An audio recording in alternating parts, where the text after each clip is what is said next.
Bonjour à tous les bien-aimés, frères et sœurs en Jésus-Christ qui se préparent au retour du Seigneur. Jésus revient bientôt. Jésus revient très bientôt chercher son église, chercher son épouse. Bien-aimés, il y a un seul Jésus. Il existe un seul Jésus. Et Jésus est en train de faire une seule chose sur la terre. La seule chose que le Seigneur Jésus est en train de faire sur la terre actuellement, c'est de préparer son église, c'est de préparer son épouse, c'est de préparer les chrétiens et les chrétiennes à son retour. La seule chose que Jésus est en train de faire actuellement sur la terre, c'est de pousser les chrétiens et les chrétiennes à la repentance. La seule chose que Jésus est en train de faire actuellement sur la terre, c'est de pousser les chrétiens et les chrétiennes à la sanctification.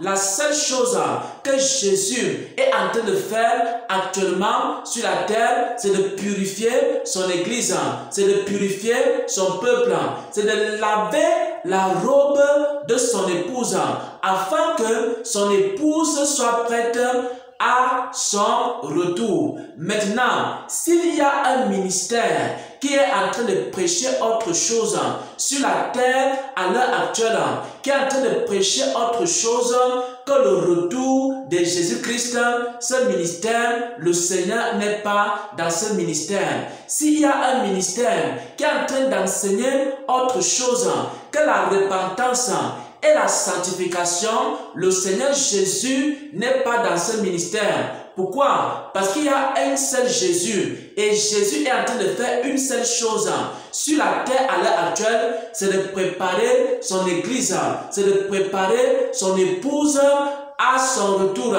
Bien-aimés frères et sœurs en Jésus-Christ, lorsque le Seigneur m'a appelé au ministère, il m'a dit qu'il allait me donner un ensemble de paroles pour préparer son peuple à son retour.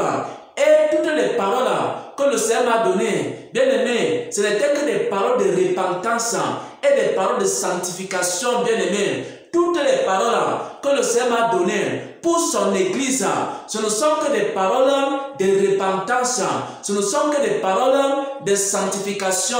Toutes les paroles que le Seigneur a données aussi à tous ceux qui ont vu le ciel ces derniers temps, ces dernières années, ce ne sont que des paroles de repentance, ce ne sont que des paroles de sanctification, ce ne sont que des paroles pour purifier son église, ce ne sont que des paroles pour purifier son peuple. Il n'y a pas un autre message à l'heure actuelle.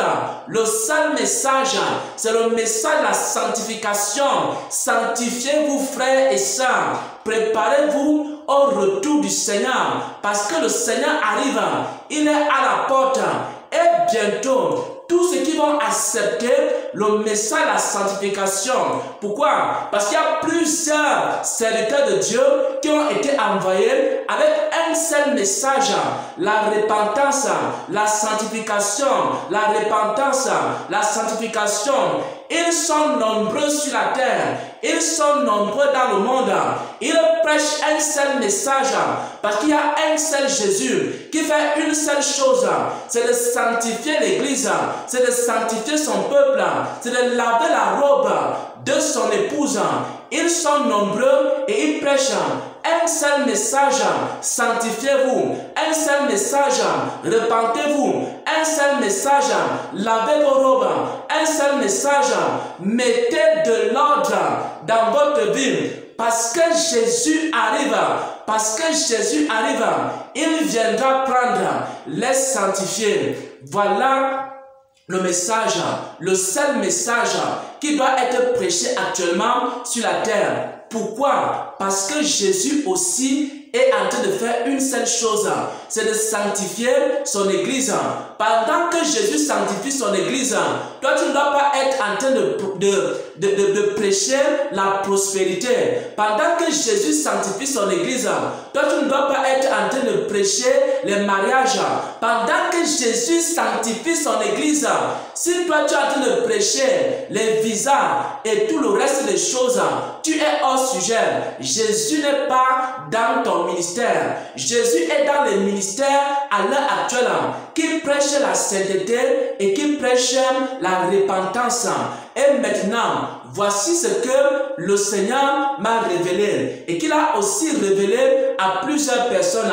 Il a révélé que tous ceux qui vont accepter le message de la sanctification, tous ceux qui vont accepter de se repentir, tous ceux qui vont accepter de laver leur robe, Dieu va déverser une puissance dans leur vie. Il y a un réveil qui arrive sur la terre, bien-aimé. Il y a un réveil dans la sanctification.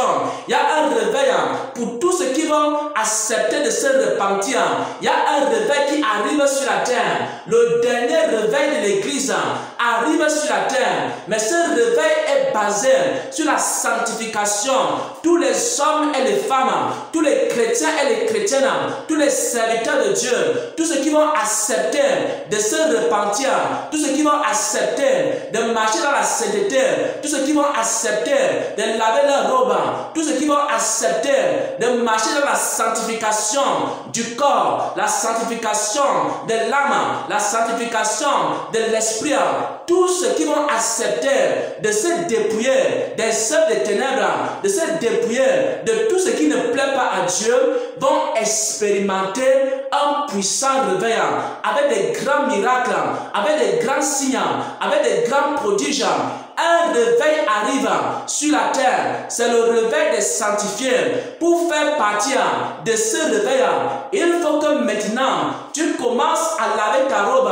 Pour faire partie de ce réveil, il faut que tu commences à te sanctifier.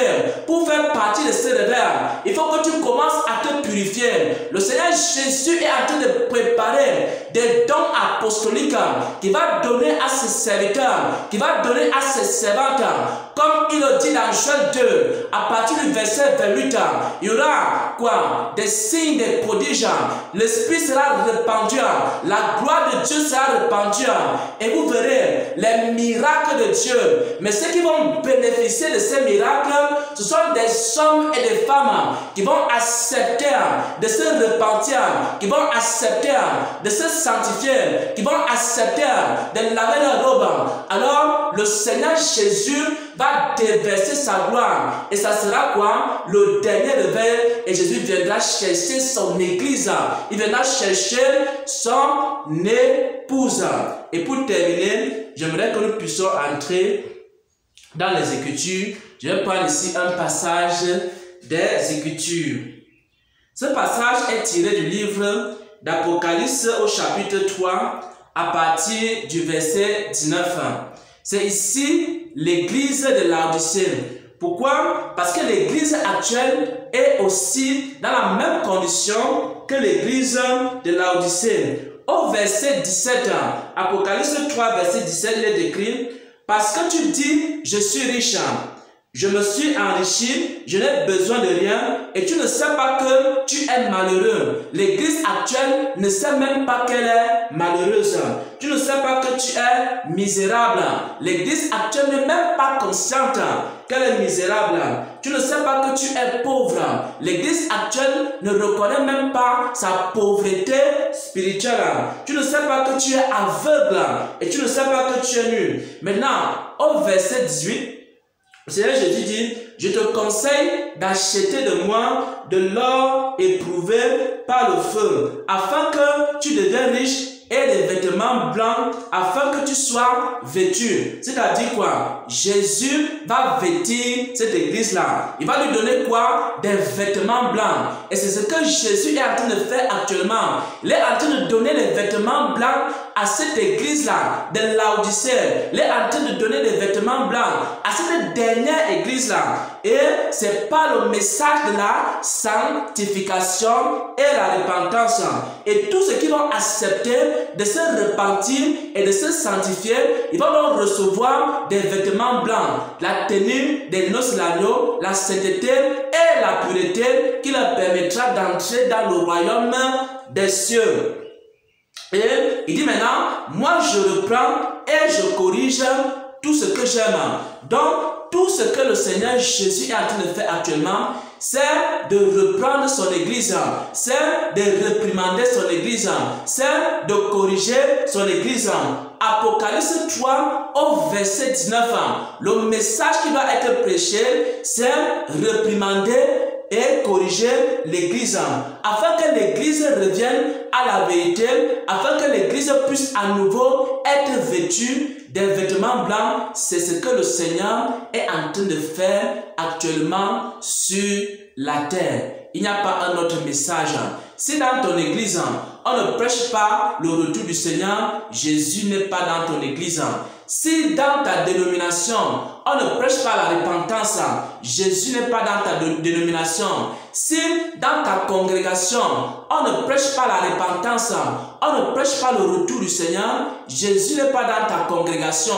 Parce que ce que l'Esprit de Christ fait actuellement, il y a une seule chose, c'est de prêcher la repentance, la sanctification, et ensuite, il y a maintenant la gloire de Dieu qui va venir parmi le peuple de Dieu, et Jésus viendra maintenant chercher une église glorieuse, une église qui a été sanctifiée, une église qui a expérimenté la gloire de Dieu. C'est cette église-là donc que Jésus viendra chercher. Bien-aimés frères et sœurs en Christ, il n'y a pas autre chose à faire. Nous sanctifier encore et encore, jusqu'à ce que Dieu répande sur nous son esprit, jusqu'à ce que Dieu répande sur nous sa gloire. Et maintenant, beaucoup d'églises ont commencé à vivre ces réveils. Beaucoup de ministères qui ont prêché la sanctification commencent à expérimenter de grands miracles, de grands signes et de prodiges, de grandes délivrances. La puissance de Dieu commence à être relâchée petit à petit. Tout ce qui accepte de se sanctifier, tout ce qui accepte de marcher dans ce message de la sanctification, Dieu commence à les revêtir de gloire, Dieu commence à les revêtir de puissance, Dieu commence à les revêtir de force, Dieu commence à leur donner sa puissance. Et ça sera le dernier réveil de l'église. Et après cela, Jésus vient chercher son église. Mais ce réveil, c'est un réveil des sanctifiés. C'est le réveil dans la sanctification. Le dernier réveil, c'est le réveil dans la sanctification. C'est pour tous ceux qui se sanctifient, qui vont expérimenter ce réveil. Au nom de notre Seigneur et Sauveur Jésus-Christ. Amen, amen, amen.